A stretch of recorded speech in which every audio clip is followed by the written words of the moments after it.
Straight ahead, an unprecedented move. Could Texas take over part of New Mexico? House Speaker Dustin Burrows wants our legislature to find out. State Rep Carl Tepper says it's no joke and offers up one way it might happen. Plus, that bombshell from Dallas City Hall. City Manager Kim Tolbert pitched the City Hall site to the Dallas Mavericks long before it went public. So does she still have the council's confidence? A question we will ask Councilmember Paul Ridley. And on Capitol Hill, House Republicans break with leadership, pushing back against the president, the Senate, and Speaker Johnson over reopening the Department of Homeland Security. Congresswoman Beth Van Duyne in studio. Inside Texas Politics with Jason Whiteley starts now. Thanks for being here. Let's begin with some of the top political headlines happening across our state. Texas lawmakers are taking a serious look at expanding the state into New Mexico. No joke here. House Speaker Dustin Burrows is asking for a study on annexing parts of Roosevelt and Lee counties right along the Texas border and then drafting legislation perhaps to make it happen. New Mexico leaders are already pushing back, saying this is not going to happen. And even if Texas tries, it would still take approval from Congress. The deadline is passed, and we now know who all has applied for school vouchers in this state. Turns out most applications came from white families with children already in private schools or who are homeschooled. Remember, vouchers were designed for low-income families who could not afford private education. Turns out they are only about a third of the total applications, but they do get first priority. And Texas lost a political veteran, someone who was admired and respected on both sides of the aisle. Ray Sullivan has died.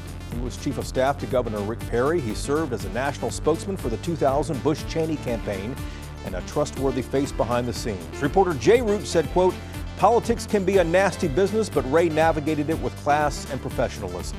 The Quorum report says Sullivan died of lung cancer at the age of 63.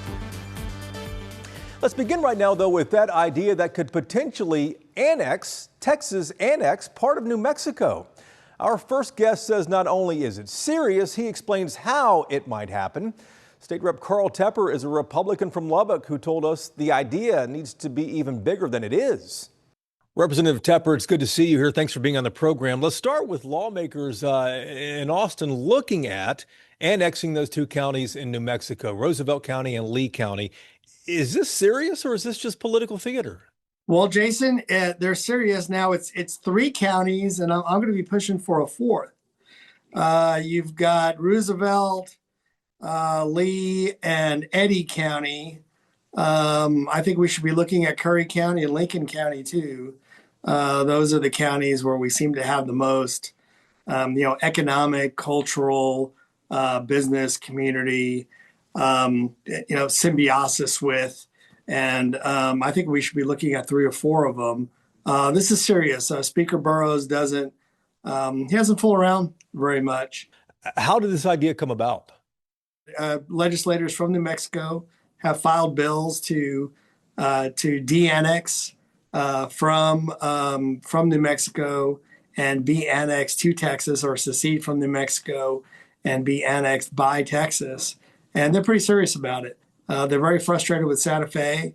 They feel like they are much more closely aligned in their constituents with Western Texas than New Mexico. Is there any precedent for this at all, where one state has absorbed counties in another state? Rearranging some of the counties from one state to another, I think is unprecedented so far. Now, other states and other counties have been researching this or talking about it for some time. You've got parts of California that would like to secede into other states. You've got Oregon, I think parts of Oregon actively wanting to go to other states. And I think we've seen some of that in Illinois and Michigan as well. So if this were to actually happen, though, it would take passage by the Texas legislature, passage by the New Mexico legislature, and then Congress to act as well. But the New Mexico legislature essentially says, take a walk, Texas. You never know till you know. They're poor. What does that mean? They're poor and we're rich. Could we buy these counties? You never know what situation they might be in.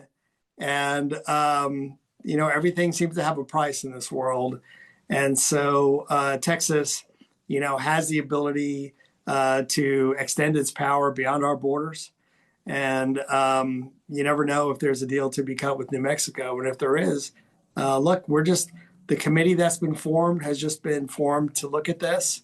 If it's got an inkling of being realistic, you very well may see some bills being shot over to Ledge Council, which, kind of massages the bills and makes them a little more realistic, a little more legal.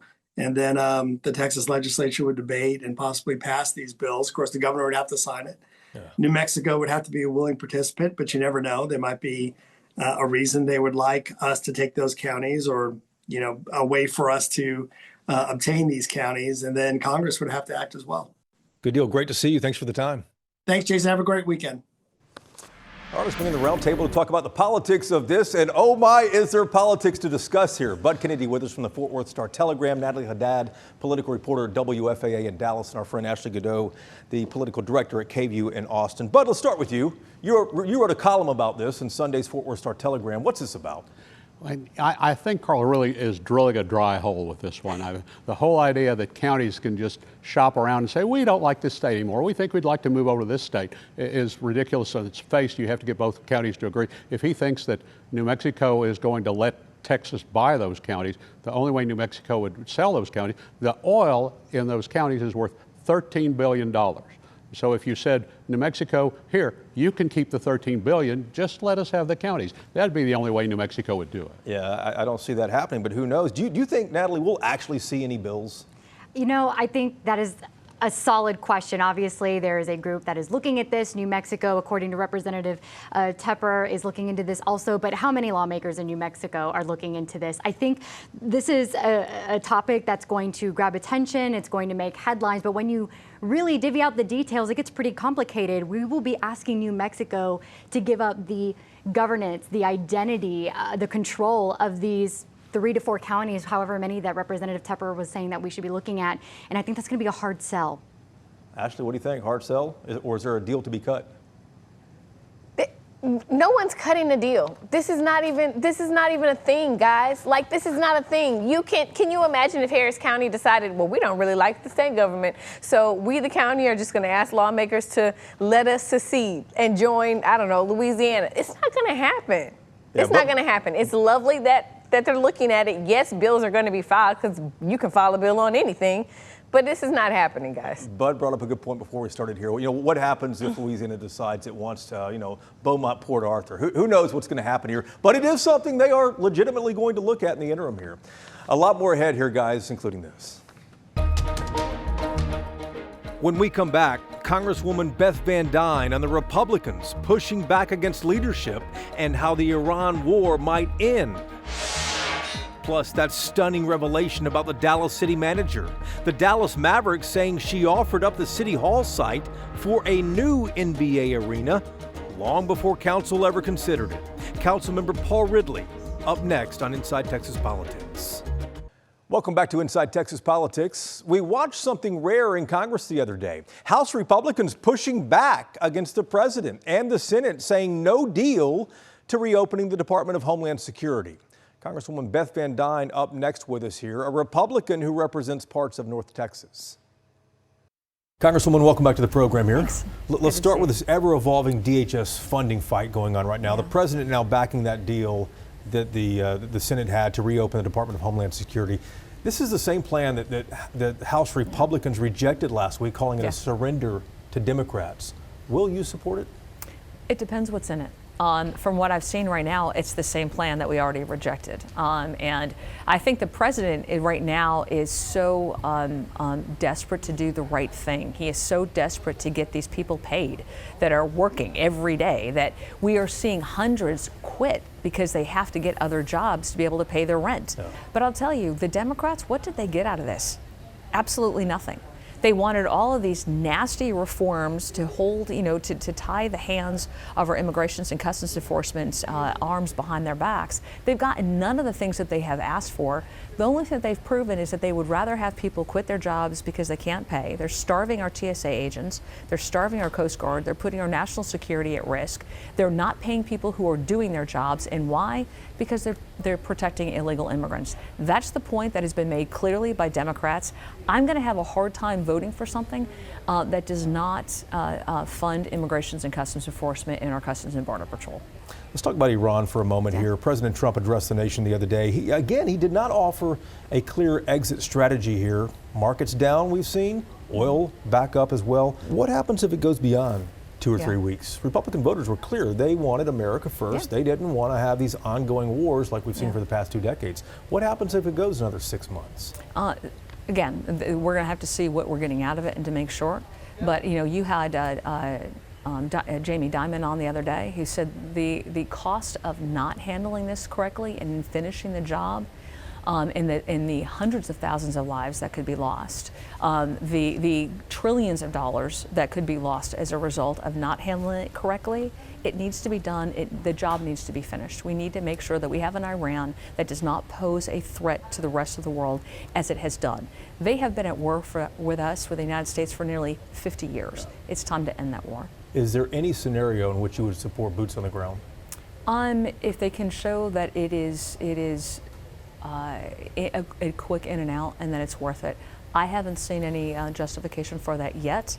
But again, we've got people with Pete Hegseth, with Marco Rubio, John Ratcliffe, Chairman Kaine, who are seeing these reports coming out directly and who are advising us. I would wait and find out what the information is before I venture how I would vote for it. Here's what strikes me about this. The president took out Nicolas Maduro from Venezuela, but left the communist dictatorship in charge there.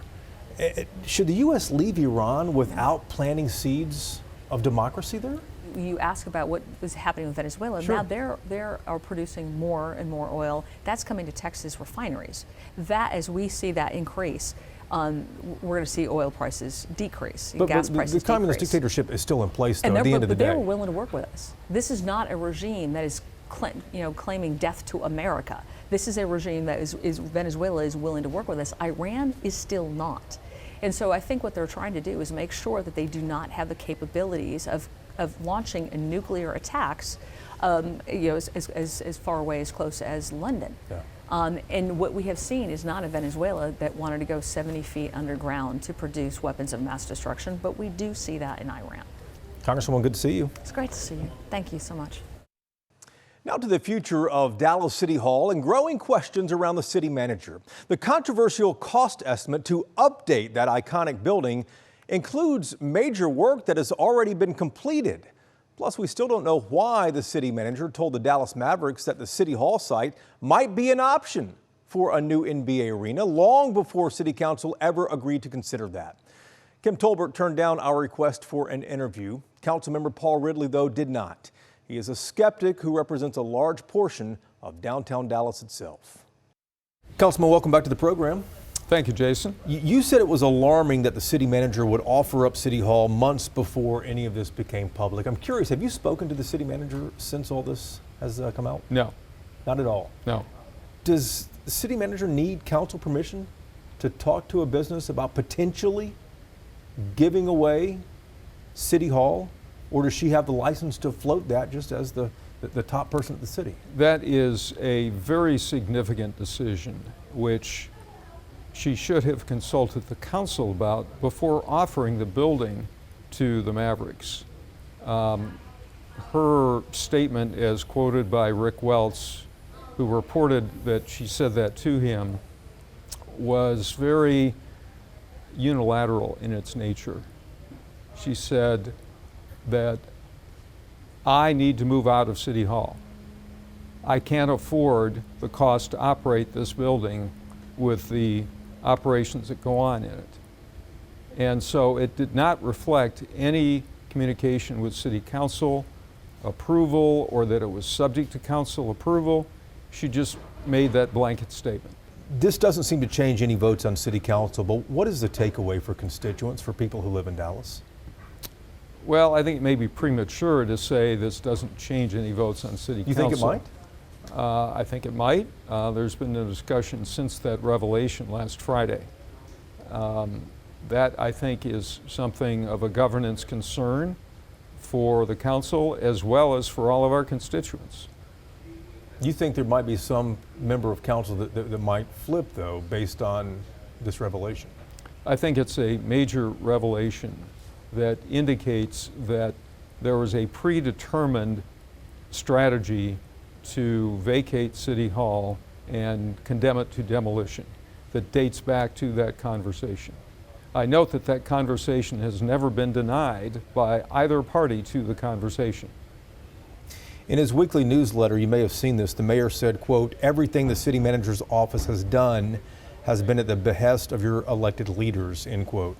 Did anyone on council ask the city manager to suggest the building might be available in the future, to your knowledge? No one I'm aware of. No one that you've talked to? No one that people behind the scenes haven't said anything? No, certainly not in April of 2025. Do you still have confidence in the city manager? I question this decision on her part, this unilateral decision, without consulting the council. And I also question the fact that she kept it secret for a year, never disclosed it until it came out of the mouth of Rick Welts, who she had the conversation with. And that is not a transparent process. Just for clarity, does that position, does a city manager have license to just float these things, to go out and is this part of her job? This was not floating an idea. This was a statement, as quoted by Rick Welts, that I need to move out of City Hall. I can't afford to operate the building. This was not a statement of, what would you think about City Hall as a site for your new arena? That may have been discussed, but those statements are very specific and very concerning. One of your council colleagues, Kara Mendelson, showed that some repairs that the city has said needs to be done with this consultant report from AECom, that those repairs were already done a few years ago, the boilers specifically here. To me, when I see that, this calls the whole billion-dollar repairs into question. Does it? This is just one example of where they didn't consider the fact that the city had already paid $4.5 million for a whole new heating system just 2 years ago. Why would we tear that out and put in a whole new system? That's just reflective of the fluff that's in this estimate. Councilmember, great to see you again. Thank you for the time. Okay, enjoyed it, Jason. The roundtable is ready when we come back. This is Inside Texas Politics with Jason Whiteley. All right, we are back now with the roundtable to put the headlines in perspective. Bud, Natalie, and Ashley all with us here. Bud, let's start with the Big Bend border wall here. There are now reports that the federal government might use eminent domain to actually erect a wall along Big Bend State Park and all through this gorgeous part of the state here. What do you expect to actually happen? Because no one's coming across anymore, especially in this desolate, remote area. Jason, this is critical for Texans to pay attention to. The original plans called for a wall 150 miles long, 30 feet high, right through the middle of the canyon. They say that only 1% of the arrests are along that whole span. It's almost impossible to go through. It seems to be money ill spent. They've cut back and talked about maybe electronic monitoring, but they're asking for the right to eminent domain people's property along there. They're just saying, we have no plans right now. Watch for those words, right now. And Natalie, we have seen this unite some Republicans and Democrats. Absolutely. We have seen local law enforcement in that area and ranking officials come out and say that, to Bud's point, this is really rigid land. This is economically sensitive. This is protected. And Texans do need to be paying attention because a lot of our resources will also be disrupted if they build this border wall through that land. And Ashley, the idea moved forward under Homeland Security Secretary, former Homeland Security Secretary Kristi Noem. Mark Wayne Mullen has replaced her. Do you think he's going to reach a compromise around this? I don't know. I think the thing that I'm going to be watching in all of this is how Texas responds, how the Attorney General's office responds to all of this. We seem to have an Attorney General who has a very good relationship with the president. There are a lot of Texans, to your point, both sides of the aisle don't like this. So can you get them agree to let this go and leave Big Bend alone? Yeah, will the Attorney General respond? Bud, let me ask you that. Speaking of Ken Paxton, President Trump fired the Attorney General Pam Bondi a few days ago in D.C. and lots of speculation. A couple of dark horse candidates could be Ken Paxton or John Cornyn here. There were rumors a couple of months ago that Trump would kind of give Texas a way out of the runoff by appointing Paxton attorney general. But now, look, Ken Paxton's looking at a 6-year job. Why would he take a 1.5-year job or whatever it would last under Trump? And Natalie, both Cornyn and Paxton deny this is going to happen. They're saying they're going to stick with their Senate campaigns and duke it out May 26th in the runoff.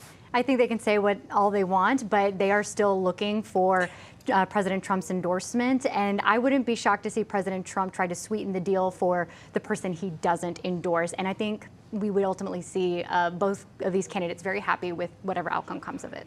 Actually, talking to Republicans, they tell me that, you know, John Cornyn, as a member of the Senate, could probably get confirmed in the Senate if he were the nominee for Attorney General. But could Ken Paxton get confirmed in the Senate? I want to choose my words carefully. Yes, Jason. You know why? Because if the president says this is who I want to be the attorney general, then they're going to approve him. Point blank, period. Well, I think we have seen that. I mean, that is what it is. Whoever he wants is who he's going to get. That did happen with Pete Hegseth. I mean, it was a super tight vote, and there was, you know, a bunch of opposition ahead of time.